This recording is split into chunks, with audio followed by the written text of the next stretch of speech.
Amén. Muy bien, la carta de Filemón, pequeño trasfondo. Pablo se le escribió a Filemón. Pablo es apóstol, Filemón es un hombre rico de la área de Colosa, en donde él, por ser romano y por seguir las costumbres romanas, tiene esclavos. Hay un hombre que se llama Onésimo, que es esclavo de Filemón. Y este hombre llamado Onésimo, esclavo de Filemón, huye de su amo. Pero no solamente huye de su amo, sino que al huir de su amo también le roba a su amo. Se lleva algunas propiedades de su amo. Puede ser dinero, pueden ser propiedades físicas, pueden ser cualquier tipo de cosas, pero eso es lo que sabemos por lo que la carta nos dice. Pablo había llevado a Filemón a los pies de Cristo, de manera que Filemón había creído en Cristo por la predicación de Pablo. Mientras Onésimo anda huyendo, llega a Roma. Cuando llega a Roma, de alguna manera, el camino de él se cruza con el camino de Pablo. Pablo le habla del evangelio a él, a Onésimo, y ahora él se convierte a Cristo.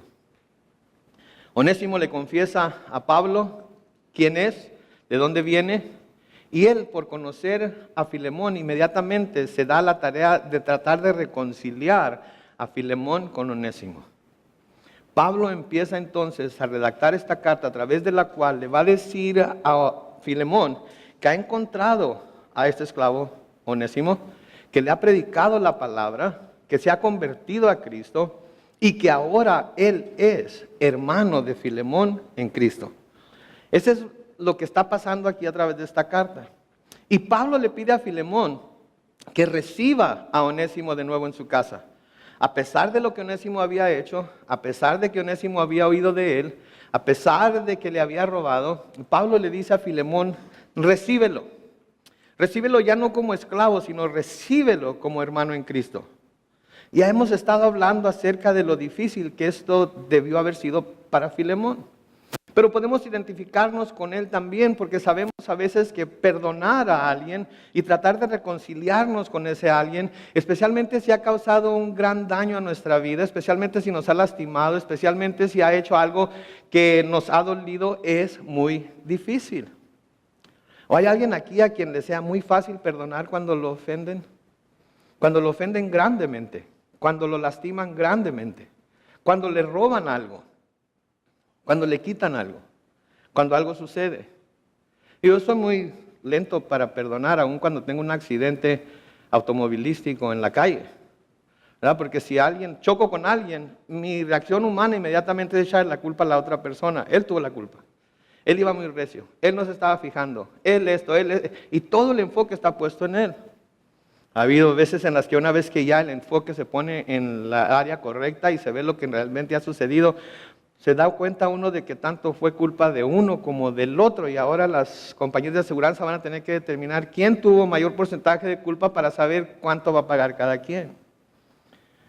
Bueno, Pablo aquí no le importa quién haya tenido la culpa. Pablo aquí no le importa cómo haya sucedido lo que sucedió. Pablo aquí lo que le importa es que Filemón y Onésimo ahora son hermanos en Cristo. Y se da a la tarea de reconciliarlos, de buscar reconciliarlos el uno con el otro. Independientemente de la ofensa hecha, independientemente de la ofensa sufrida.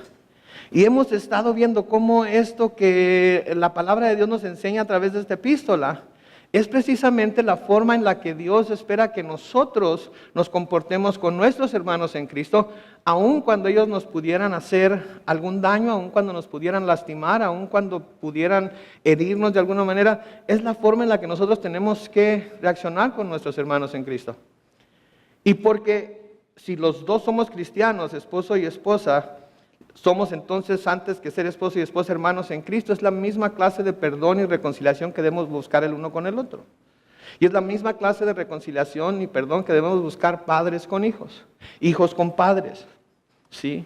Y así sucesivamente. Y si aplicamos lo que la palabra de Dios nos dice aquí a través de Filemón acerca del perdón y la reconciliación, nuestras relaciones personales los unos con los otros y con aquellos que nos rodean, en donde quiera que nos encontremos, van a ser mucho mejor. ¿Por qué? Porque vamos a seguir el ejemplo que Pablo está aquí pidiendo que Filemón y Onésimo sigan y vamos así a cumplir con la ley de Dios. Porque sabemos que la ley de Dios nada más se puede resumir en dos mandamientos. ¿verdad? Uno es amar a Dios con todo nuestro corazón, con toda nuestra alma, con toda nuestra mente y con todas nuestras fuerzas. Y el otro es amar a nuestro prójimo como a mí mismo. Y si cumplimos con estos dos mandamientos, entonces todos los demás mandamientos van a ser fáciles, inclusive el de perdonar y buscar reconciliación con aquellos que nos ofenden. Pablo entonces envía a Onésimo a Filemón, lo envía con esta carta. Y en donde comenzamos hoy es en el versículo 17, en donde Pablo le dice a Filemón, lean conmigo: así que, si me consideras tu compañero, recíbelo como si fuera yo mismo. Y esto nos deja ver hasta qué grado Pablo estaba esperando que Filemón perdonara a Onésimo.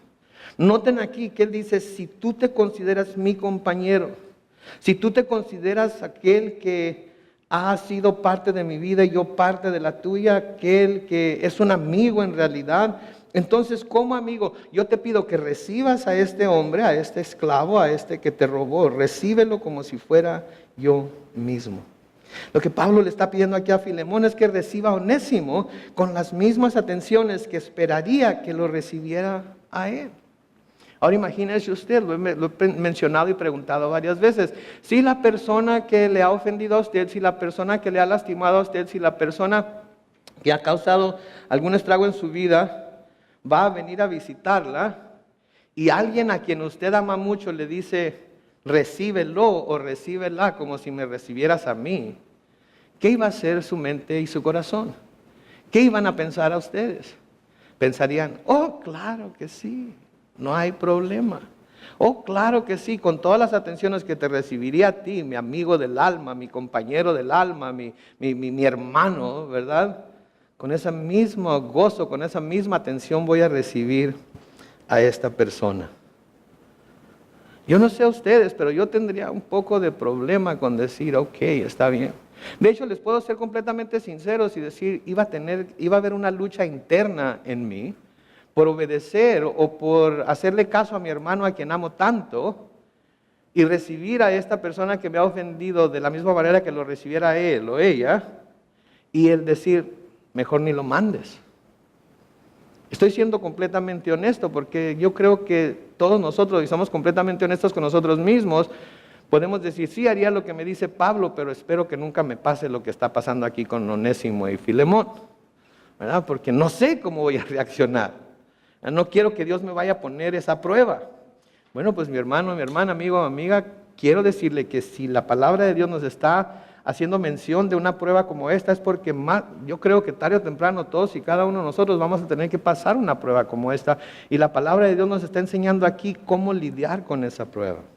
Entonces noten, no le pide que lo reciba solo como hermano en Cristo, que ahora lo era, sino como si estuviera recibiendo a un apóstol de Cristo. ¿Se fijan ustedes? Como si estuviera recibiendo a un apóstol de Cristo. Un apóstol de Cristo inclusive iba a ser más que Filemón, porque Pablo era más que Filemón. Aun cuando Filemón fuera pastor de la iglesia en Colosa, aun cuando Filemón fuera anciano de la iglesia en Colosa, aun cuando fuera obispo de la iglesia en Colosa, un apóstol tenía, hablando de posición, tenía una posición mucho más alta que cualquiera de ellos. Y le está diciendo aquí que reciba a este ex esclavo, ahora hermano en Cristo, como si fuera un apóstol de Cristo. Lo que tendría que decir entonces es que Filemón iba a tener que bajarse un par de escalones delante de aquel que había sido su esclavo. ¿Ok? Piensen en eso. Piensen en eso. Porque es muy importante. Porque eso es exactamente lo que la palabra de Dios nos llama a hacer. ¿Sí? Eso es exactamente lo que la palabra de Dios nos llama a hacer. Lea conmigo lo que dice Pablo en Filipenses capítulo 2, en los versículos 3 y 4. Noten lo que dice: no hagan nada por contienda o por vanagloria. Al contrario, háganlo con humildad. Noten esto: y considerando cada uno a los demás como superiores a sí mismos. ¿Se dan cuenta ustedes de eso?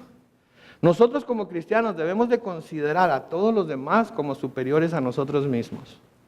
No importa que yo sea el director de alabanza, no importa que yo sea el que lleva gente al orfanatorio cada mes, no importa que yo sea el ujier principal, no importa que yo sea el pastor de la iglesia. Debemos de considerar a todos los demás como superiores a nosotros mismos. Eso es lo que la palabra de Dios nos llama a hacer, nos llama a vivir en humildad. En el versículo 4 de Filipenses 2 dice, no busque cada uno su propio interés, sino cada cual también el de los demás. Filemón entonces no debía buscar su interés para que a lo que Onésimo le debía le fuera pagado. No debía buscar su interés para que el esclavo le hiciera caravanas o le honrara como su amo. Filemón lo que tenía que hacer, de acuerdo a la palabra de Dios, es poner a Onésimo por encima de sí mismo, y era buscar el interés de Onésimo de la misma manera que buscaba el interés propio. Oh my gosh. Piensen en eso, porque eso va muy en contra de la corriente del mundo en el cual vivimos. Tenemos que cuidar al número uno. Tengo que ser yo primero. Vamos a levantarnos temprano para ser los primeros en la fila. Vamos a levantarnos temprano para agarrar un buen estacionamiento. Vamos a levantarnos temprano para poder llegar y ser los primeros. Siempre queremos ser los primeros, los primeros, los primeros, los primeros. ¿No es cierto? Nos esforzamos por ser los primeros. Y enseñamos a nuestros hijos que siempre deben de buscar ser los primeros. Deben ser ganadores, no perdedores. Y hay muchas doctrinas, muchas enseñanzas que siempre están tratando de elevar la manera de vernos nosotros mismos y siempre vernos como triunfadores, vencedores, los mejores, los ganadores. Y si en alguna cosa no triunfamos o ganamos, o etcétera, etcétera, entonces nos faltó fe. Algo nos faltó, algo no estamos haciendo bien, que Dios nos ha dejado caer en el lugar de perdedores. Si yo les preguntara, ¿quién fue el perdedor más grande de todos los perdedores de toda la historia, en todo el universo? ¿A quién mencionarían? Por ahí lo oí.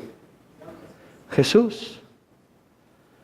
Él fue el perdedor más grande de toda la historia y de todo el universo. ¿Por qué? Porque siendo en forma de Dios, no estimó el ser igual a Dios como cosa a que aferrarse, y se despojó de sí mismo, y vino a la tierra en forma de hombre, y estando en forma de hombre, se sometió a la muerte y muerte de cruz. ¿Y saben qué hizo Satanás cuando él murió en la cruz? Se rió. Ahí está el Salvador del mundo. Es un perdedor, clavado a esa estaca. Corona de espinas en la cabeza, su costado traspasado. La gente a la que vino a salvar supuestamente burlándose de él, y los principales sacerdotes, los principales maestros religiosos escupiéndole la cara. Pero ¿qué sucedió el domingo? El domingo resucitó. Y triunfó sobre la muerte, y triunfó sobre el pecado, y triunfó sobre la maldad. Y nos ha dado a nosotros también la habilidad en Él para triunfar sobre todo ello. Así es que, ¿qué tenemos que perder cuando perdemos nuestra posición aquí en el mundo? Absolutamente nada. Con gusto digo, soy un perdedor, porque estando en Cristo soy un vencedor. Y va a llegar el día en que voy a ser exaltado y que voy a recibir lo mismo que Jesucristo ha recibido ya. Así es que lo que me pueda pasar aquí en la tierra, es lo que Pablo le estaba diciendo a Filemón que tenía que hacer. Recíbelo como a mí mismo, recíbelo como si fuera un apóstol. Yo sé que esto quiere decir que tú te vas a tener que rebajar. Yo sé que esto quiere decir que vas a buscar más los intereses de Él, o los intereses de Él de la misma manera que buscas los tuyos, pero tienes que hacerlo porque esto conviene delante de Dios. Noten lo que dice en el versículo 18 y 19 de Filemón. Pablo le dice a Filemón aquí: y si algún daño te causó, o si te debe algo, ponlo a mi cuenta. Yo, Pablo, escribo esto de mi puño y letra, yo te lo pagaré. Por no decir que tú mismo estás en deuda conmigo. Comencemos con esto de que estás en deuda conmigo. La razón por la que Pablo dice que está en deuda con él es porque él le presentó a Jesucristo. Por haberle presentado a Jesucristo había Filemón ganado la salvación de su alma, y eso era lo que Filemón en realidad le debía a Pablo, el hecho de que él, a través de la predicación de Pablo, había recibido a Cristo y ahora había ganado la salvación de su alma eterna. En otras palabras, nada de lo que tengas, ninguna riqueza, ninguna honra, ningún respeto, ningún reconocimiento se puede comparar con lo que has ganado a través de mi predicación del Evangelio, que es la salvación de tu alma eterna. Y eso lo conociste y lo recibiste porque yo te prediqué, porque yo te hablé de Jesucristo, porque yo te dije la verdad. Ahora noten por favor hasta qué punto estaba Pablo aquí dispuesto a llegar con tal de reconciliar a dos hermanos. Estaba dispuesto él a asumir cualquiera que fuera la deuda que Onésimo tenía con Filemón, con tal de quitar a Filemón cualquier obstáculo que tuviera delante para poder perdonar a Onésimo. Quiero que se fijen en eso, por favor. Porque nosotros como cristianos debemos de siempre buscar ser los pacificadores. Nosotros como cristianos debemos de siempre buscar ser aquellos que tratan de reconciliar a los hermanos en Cristo. Nosotros como cristianos siempre debemos de tratar de ser como Cristo fue entre los pecadores y el Padre Celestial. Eso es lo que Dios nos ha llamado a hacer. Y de hecho el Señor Jesucristo en Mateo capítulo 5 y el versículo 9 nos dice: bienaventurados los pacificadores, porque ellos serán, ¿qué? Llamados hijos de Dios. O sea, a veces cometemos el grave error de tomar lados, ¿verdad? Hay un conflicto entre dos hermanos y nosotros, a veces con nuestra limitada cantidad de información que tenemos, decidimos que vamos a hacernos del lado de uno o del lado del otro. Y nosotros, que no estamos capacitados para hacerlo, decidimos que vamos a juzgar quién está bien y quién está mal. Y nosotros, que no tenemos la habilidad para hacerlo, decidimos que uno de los dos tiene la razón y nos hacemos al lado de él o ella y terminamos causando mucha más división, mucha más amargura, mucha más animosidad del uno entre el otro que tratar de reconciliarlos. Y cuando hacemos eso, cuando nos hacemos a un lado del uno del otro, no estamos portándonos como hijos de Dios, porque nuestra misión debe ser buscar siempre traer paz entre los hermanos.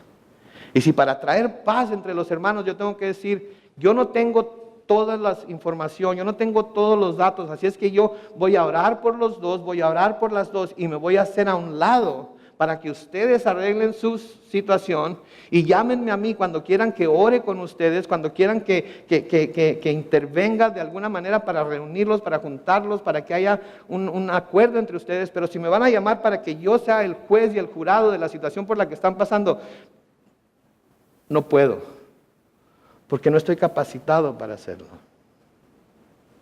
Cuando hacemos consejería matrimonial, una de las cosas que los matrimonios buscan que los pastores hagamos o seamos es juez y jurado.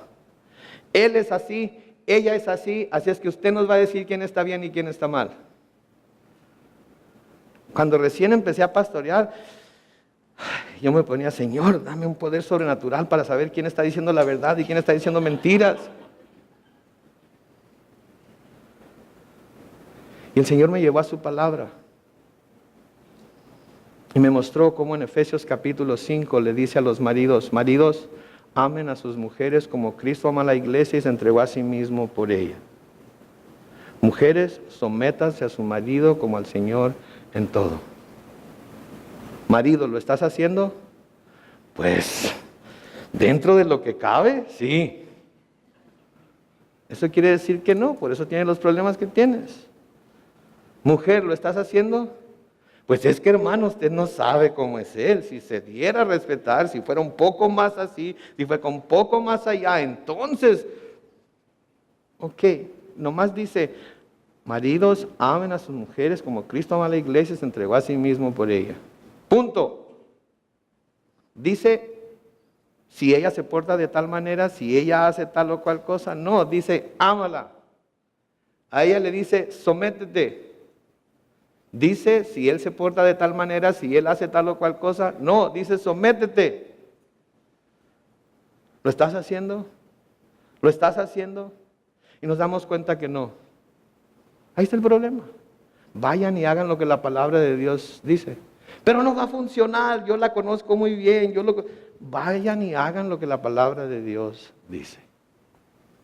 No pueden, mis hermanos, no podemos nosotros tratar de ser juez y jurado entre dos hermanos, especialmente cuando no tenemos toda la información, especialmente cuando cada uno nos da su punto de vista. Tenemos que llevar a la palabra de Dios y la palabra de Dios debe determinar en ellos lo que tienen que hacer. Y si no están dispuestos a someterse a la palabra de Dios, no van a estar dispuestos a someterse absolutamente a nadie. Pablo quería por todos los medios de ser el pacificador. Pablo quería por todos los medios de ser el que trajera perdón y reconciliación a Filemón y Onésimo. Porque Pablo había entendido que el ministerio que el Señor Jesucristo le había dado para que desempeñara en esta tierra era precisamente el ministerio de la reconciliación. El ministerio de la reconciliación. Y esto es uno de los ministerios más grandes y más hermosos que como iglesia debemos de llevar a cabo, el ministerio de la reconciliación de Dios, del hombre con Dios y luego del hombre con el hombre, en cualquiera que sean sus relaciones personales. Pablo les escribe a los Corintios en 2 de Corintios capítulo 5, comenzando con el versículo 18. Dice, y todo esto proviene de Dios, quien nos reconcilió consigo mismo a través de Cristo y nos dio el ministerio de la reconciliación. Versículo 19 dice, esto quiere decir que en Cristo Dios estaba reconciliando al mundo consigo mismo sin tomarles en cuenta sus pecados y que a nosotros nos encargó el mensaje de la reconciliación. Así que somos embajadores en nombre de Cristo y como si Dios les rogara a ustedes por medio de nosotros, en nombre de Cristo les rogamos, reconcíliense con Dios. La cosa más importante que debe haber en la vida del hombre, en la vida del ser humano, para poder reconciliarse con sus semejantes, es que haya primero una reconciliación con Dios. Cuando hay una reconciliación con Dios, cuando se experimenta el perdón de Dios, cuando se recibe la gracia de Dios, cuando se recibe la misericordia de Dios, si en realidad ha habido un cambio en nuestro corazón, no va a poder haber nada que nos lleve a pensar que nosotros de alguna manera no debemos manifestar y dar a los demás ese mismo amor, esa misma gracia, esa misma misericordia y ese mismo perdón. Y si nosotros pensamos que hay alguna razón, cualquiera que ésta sea, para negarle a alguien el amor, el perdón, la gracia, la misericordia, y no reconciliarnos con ellos, hemos estado malentendiendo o no hemos captado todavía la grandeza de lo que Dios hizo para con nosotros a través de Jesucristo.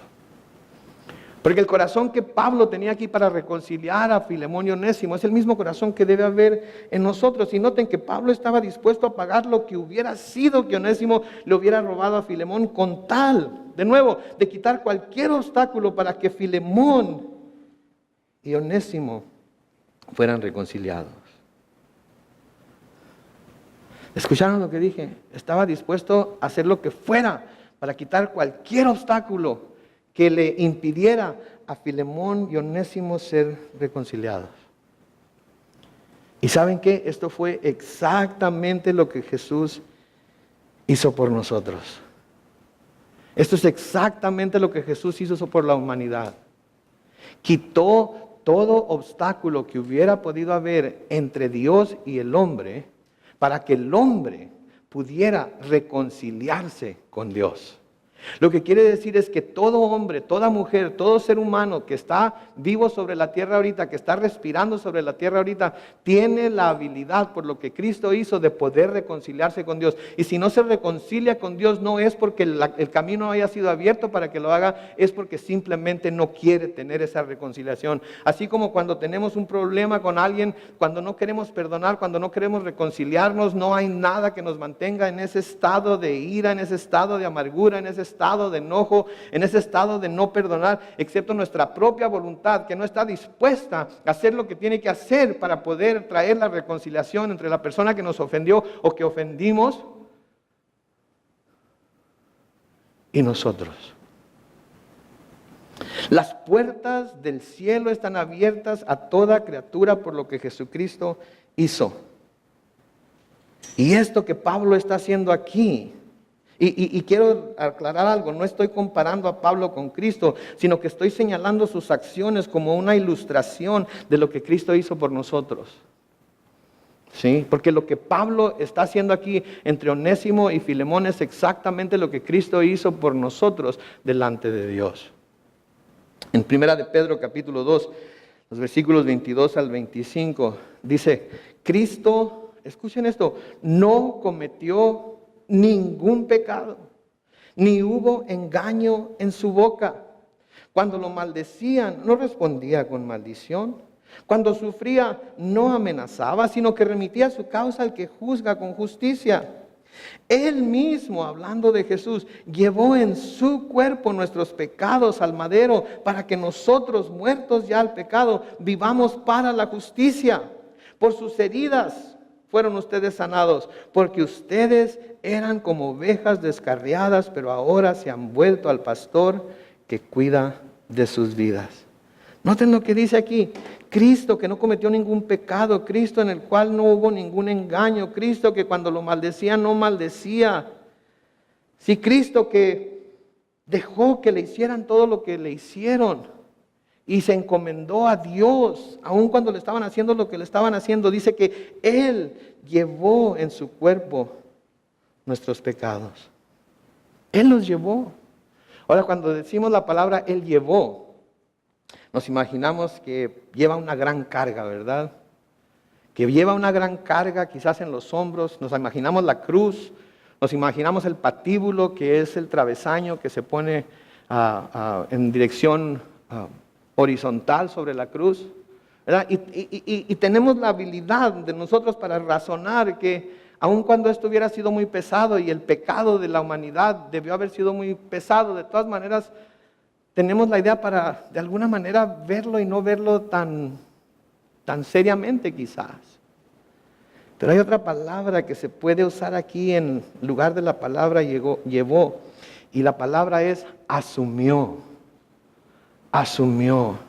Y asumir quiere decir hacerse cargo, responsabilizarse de algo, aceptarlo. Lo que quiere decir que Jesús, al acceder a venir a la tierra como hombre y ser clavado en la cruz por los pecados del mundo, Él se hizo cargo de pagar por mi deuda. Él se responsabilizó por mi pecado. ¿Se dan cuenta de lo que eso es? Yo creo que los niños y los jóvenes lo pueden entender muy bien cuando los papás tienen a los dos niños peleándose, ¿verdad? Y los papás dicen, pues yo no voy a escoger a quién, así es que aquí en mi casa todos coludos o todos rabones, los dos van a ser castigados igual. El inocente siempre dice, pero no es justo. Yo no fui. Esto que les estoy diciendo aquí sería como si el inocente dijera, no, papá, no, mamá, a mi hermano no lo castigues, castígame nada más a mí.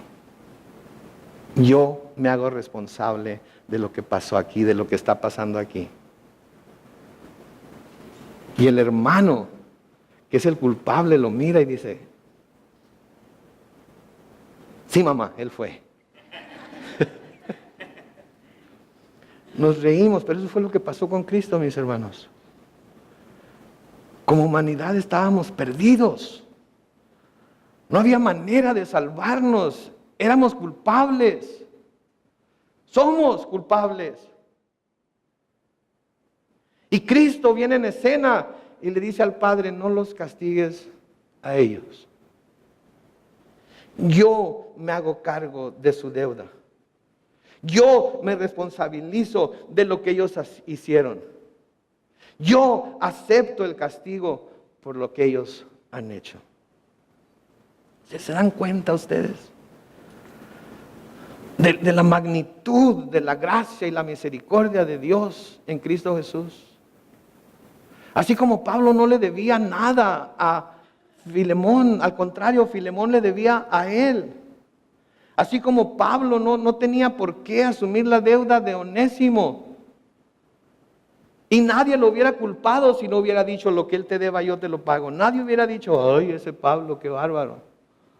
Porque estaba haciendo lo correcto. Dijo, ¿sabes qué? Si algo te debe, lo que te haya robado, el daño que te haya hecho, la ofensa que te haya hecho, yo te la pago. Con tal de que haya una reconciliación entre los dos. Eso fue lo que Cristo hizo, mis hermanos.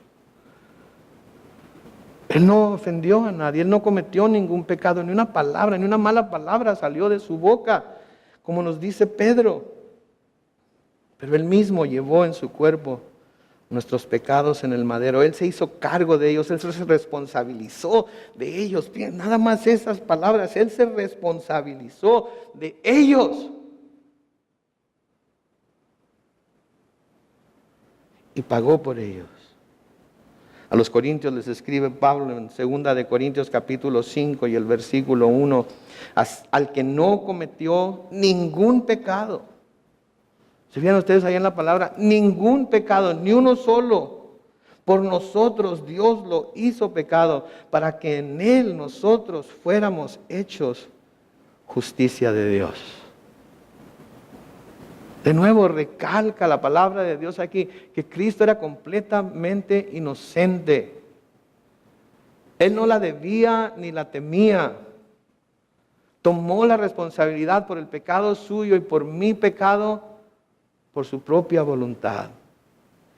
En Gálatas capítulo 3, en el versículo 13 dice, Cristo nos redimió de la maldición de la ley y por nosotros, noten, se hizo maldición. Porque está escrito, maldito todo el que es colgado de un madero. Él asumió la maldición que era mía. Yo debería de ser el maldecido. Yo debería de estar sufriendo esa maldición. Yo debería ser el que está maldecido hasta lo más profundo del infierno. Pero Jesucristo asumió esa maldición y dijo, Padre, maldíceme a mí en lugar de a Carlos Manuel Alvarado. ¿Cómo no voy a servirle? ¿Cómo no voy a darle toda mi vida como un sacrificio vivo diariamente, hora con hora, minuto con minuto? ¿Cómo no voy a buscar cumplir su voluntad? ¿Cómo no voy a buscar amarlo con todo mi corazón, con toda mi alma, con todas mis fuerzas y con toda mi mente, si Él llevó la maldición que era para mí sobre sí mismo? ¿Entienden? ¿Entienden? Porque ustedes, los que han aceptado a Cristo, no están maldecidos. La maldición ha sido quitada. Y la bendición de la salvación de sus almas les ha sido dada. Pero no fue gratis. No fue por nada. Cristo fue maldecido en nuestro lugar. En Hebreos capítulo 9, los versículos 27 y 28 dice, y así como está establecido que los hombres mueran una sola vez y después venga el juicio, así también Cristo fue ofrecido, noten, una sola vez para llevar los pecados de muchos. Pero perecerá por segunda vez, ya sin relación con el pero aparecerá por segunda vez, ya sin relación con el pecado, para salvar a los que le esperan. ¿Qué quiere decir esto? Que va a venir, pero ya no como el siervo sufriente, ya no a ser crucificado, ya no a ser lastimado, ya no a ser el perdedor, sino a mostrarse como el vencedor del pecado, de la muerte, del mundo.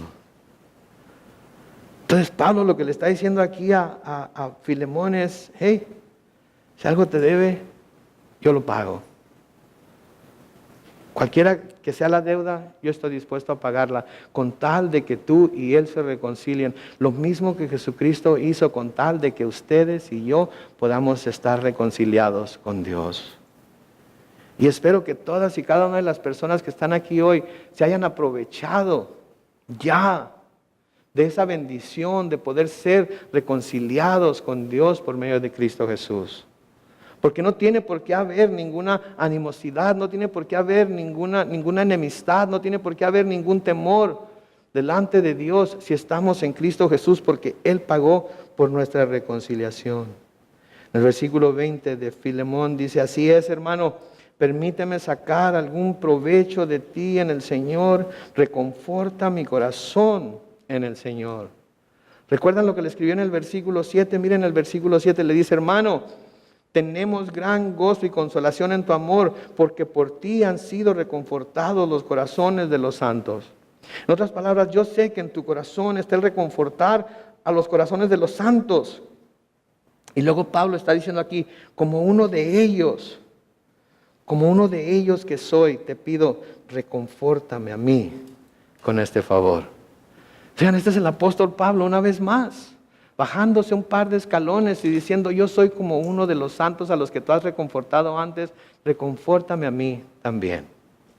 Ese mismo favor que has hecho para y por ellos, hazlo ahora por mí también. Versículo 21 dice, te he escrito porque confío en tu obediencia y porque sé que harás aún más de lo que te pido. Esto me llenó, esto me asombró a mí cuando leí eso. Porque sé que harás aún más de lo que te pido. ¿Qué más podía hacer Filemón? ¿Qué más podía hacer? Lo iba a recibir como hermano en Cristo. ¿Okay? Le iba a dar su libertad. Lo iba a poner en el mismo nivel que al apóstol Pablo. ¿Ok? Lo iba a recibir ya sin deuda porque Pablo estaba prometiendo que iba a pagar lo que Onésimo le debiera. ¿Qué más podía hacer podía hacer Filemón por Onésimo? Darle su libertad de una vez por todas y que Onésimo se devolviera a Roma para servir en el ministerio juntamente con Pablo. Quizás. Pero recuerden, Onésimo había sido esclavo. Y ahora miren hasta dónde está siendo exaltado. Y de nuevo, aquí vemos otra acción de Pablo que ilustra perfectamente lo que Cristo hizo por nosotros. Porque ¿saben qué? Todos nosotros que hemos creído en Cristo, no solo somos pecadores perdonados. ¿Ok? No solamente somos pecadores perdonados, que lo somos. Pero Dios ha ido un poco más allá. Y no solamente somos pecadores perdonados, sino que Él nos ha hecho hijos de Dios. Nos ha hecho hijos de Dios. Con todos los beneficios que esto trae. Con todas las bendiciones que esto trae. Pudo habernos dejado simplemente como pecadores perdonados, ¿verdad? Ok, pecaste, te perdoné, no lo vuelvas a hacer, ¿ok? Y te estoy viendo. Mira. Estoy guachando, yo estoy acá arriba, tú estás allá abajo. Como dice mi papá, chiquito y orejón como los conejos. Puedo ver todo lo que haces. Te sales del carril un poco y te voy a dar. Así es que, a las vivas. Pero Dios no hace eso. Dios nos perdona. Dios nos renueva. Dios nos recrea. Y luego, a pesar de todo, además de todo eso, nos hace hijos de Dios. Porque déjenme decirles algo. No todo ser humano es hijo de Dios. ¿Ok? Esto es algo que mucha gente no entiende. Pero no todo ser humano es hijo de Dios. Todo ser humano ha sido creado por Dios. Pero no todo ser humano es hijo de Dios. ¿Cómo sé? Porque eso es lo que la palabra de Dios dice. En Juan capítulo 1 y el versículo 12 nos dice, pero a todos los que le recibieron, a los que creen en su nombre, les dio la potestad ¿de qué? De ser hechos hijos de Dios. ¿A quiénes? A quienes los recibieron. ¿A quiénes? A los que creen en su nombre. Nada más a ellos. Nada más ellos tienen el poder para ser hechos hijos de Dios. Los que no lo han recibido, los que no han creído en Él. O los que creen en Él, pero creen en Él en la forma que a ellos les conviene. No les ha dado la potestad de ser hechos hijos de Dios. Solamente aquellos que han creído, solamente aquellos que le han recibido. Y cuando le creemos, cuando lo recibimos, hay algo que sucede dentro de nosotros, hay algo que sucede en lo más profundo de nuestro corazón, que sabemos que hemos sido transformados y que ahora ya no solamente somos pecadores perdonados, sino que somos también hijos de Dios. Él mismo lo promete en 2 de Corintios capítulo 6 y el versículo 18 dice: y seré un padre para ustedes, y ustedes serán mis hijos y mis hijas, lo ha dicho el Señor Todopoderoso. En Gálatas capítulo 4, los versículos 6 y 7 dice: y por cuanto ustedes son hijos, Dios envió a sus corazones el espíritu de su Hijo, el cual clama: Abba, Padre. Así que ya no eres esclavo, sino hijo, y si eres hijo, también eres heredero de Dios por medio de Cristo. Ya no somos esclavos, así como Onésimo ya no era esclavo, así como Onésimo ahora tenía la habilidad para ya no ser un esclavo solamente, sino un hermano en Cristo de Filemón. Así nosotros también ya no somos esclavos, ahora clamamos Abba, Padre. Ahora hemos dejado de ser esclavos y somos hijos de Dios. Y noten, heredero de Dios. Herederos de Dios. Dios es eterno, nunca va a morir. Pero la palabra de Dios, que de Dios es la tierra y toda su plenitud. Así es que si nosotros somos herederos de Dios, porque somos hijos de Dios, como sus hijos y herederos, ¿qué es lo que podemos esperar que se nos dé un día? La tierra y toda su plenitud. Y aparte de eso, el cielo. Así es que, ¿qué nos puede faltar como hijos de Dios? ¿Qué podemos aspirar? ¿Qué podemos desear? ¿Qué podemos querer que se compare con lo que tenemos en Él? En Romanos capítulo 8, los versículos 15 al 17 dice: pues si ustedes no han recibido un espíritu que los esclavice nuevamente al miedo, sino que han recibido el espíritu de adopción por el cual clamamos Abba, Padre.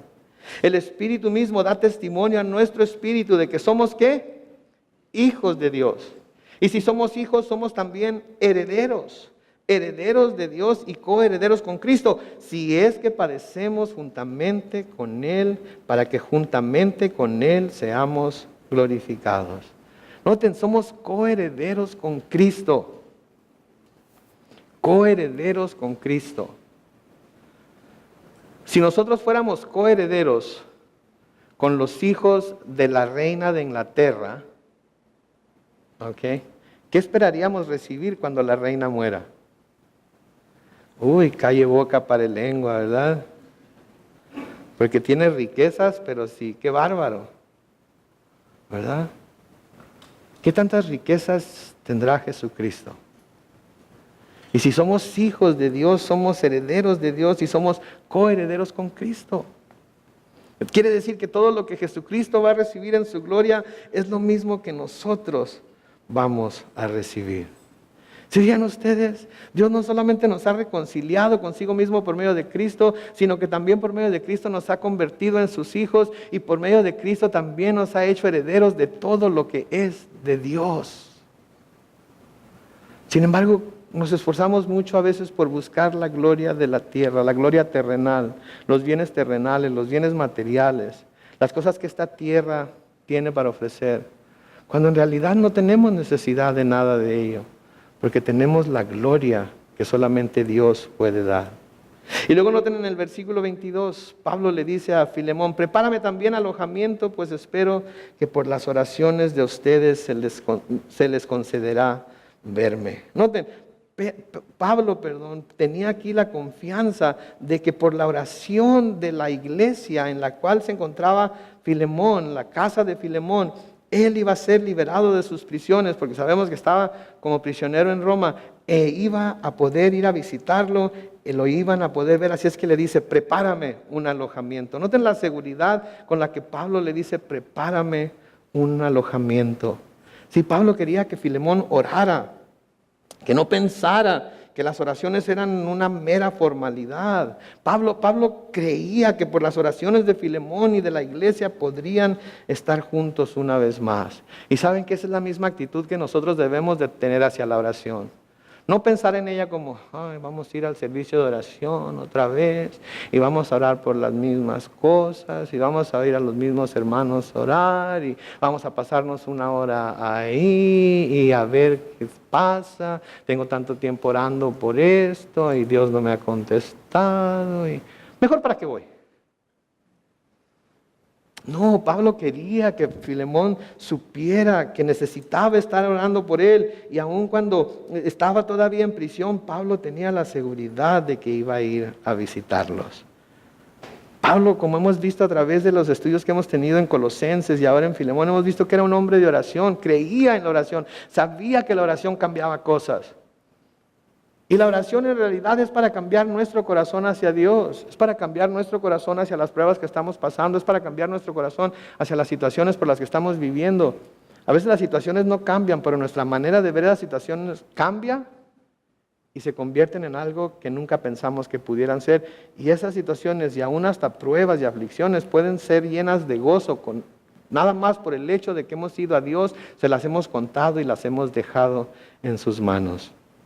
En Romanos capítulo 15, los versículos 30 al 33, Pablo les dice a los romanos, pero les ruego, hermanos, por nuestro Señor Jesucristo y por el amor del Espíritu, que nos ayuden con sus oraciones a Dios por mí. Esa palabra que dice ahí, ayuden, es la palabra en griego sunagonizomai, de donde tenemos la palabra agonizar. Lo que Pablo les está diciendo es que luchen con sus oraciones a Dios por mí.